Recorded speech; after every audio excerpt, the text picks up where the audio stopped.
อายก็หากน้องเองบ่น้อยกว่าเขาอายก็เอาใจเจ้าคือเขาเด้นางแต่เป็นหยังน้องยังบ่เศร้าเที่ยวแต่เว้าฮอดเขาสู่บาดยางบ่สงสารแฟนใหม่คืออายบ่ล่ะ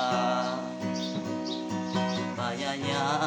มสวนเจ้าเว้าแต่เรื่องใหม่เหตุจังใดใจเจ้ามันยังบ่ลืมจนอายนั้นเริ่มท้อถอยใจห่างน้องสำใดก็บ่ได้ใจคืน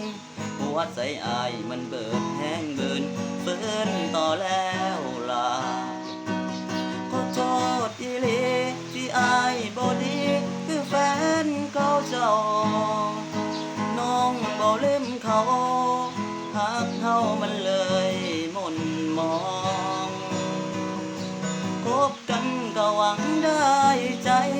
แต่สุดท้ายได้เป็นที่สองน้องให้อายเป็นตัวสำรองใจน้องยังมีแต่เขา